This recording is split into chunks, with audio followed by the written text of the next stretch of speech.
This is what Dietrich Bonhoeffer, he was a martyr in World War II because he participated in an assassination plot on Adolf Hitler. But he advocated for the Jews who were being killed by the hundreds of thousands and millions. And here's what he said: silence in the face of evil is itself evil. God will not hold us guiltless. Not to speak is to speak, and not to act is to act. He also said that the ultimate test of a moral society is the kind of world that it leaves to its children. That will be the test of our generation as to whether we do what it says in the Declaration of Independence, and that is secure the blessings of liberty, not just to ourselves, but also to our children, our posterity. That's what God is calling us to do, and that's what you are out here doing every Saturday when you come here.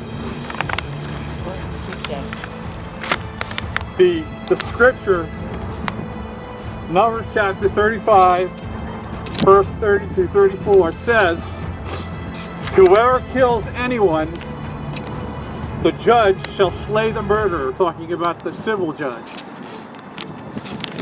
through witnesses.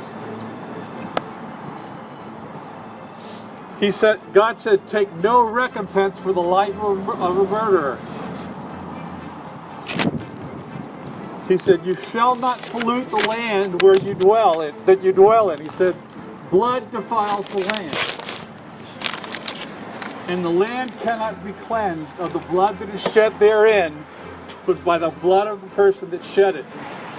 There's going to be a reckoning for abortion in this country. I don't know what it's going to be, but I feel pretty certain it's not going to be nice. God is forgiving, but there's something about taking innocent life and shedding innocent blood that violates the laws of nature. And God holds us accountable for that. In Genesis chapter 4, verses 9 through 12, the Lord said to Cain, where is Abel, your brother? And Cain said, I don't know what happened to Cain, what happened to Abel. Of course, he had killed him. But God said, the voice of your brother's blood cries unto me from the ground. And now you are cursed from the earth. That's what happened to Cain.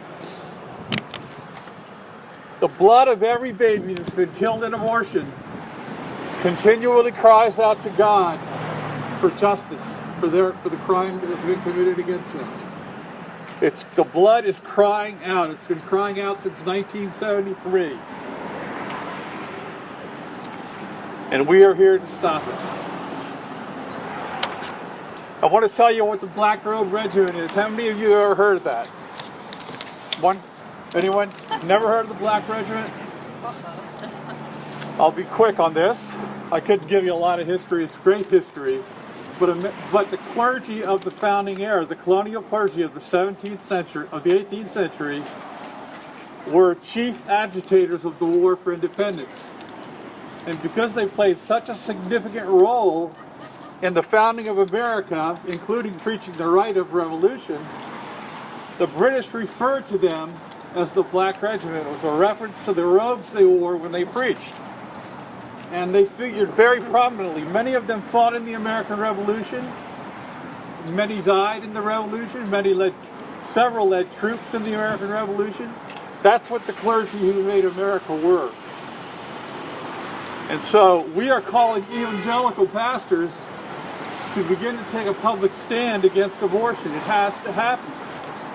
Because silence in the face of evil is itself evil. That's right. And so not to speak is to speak.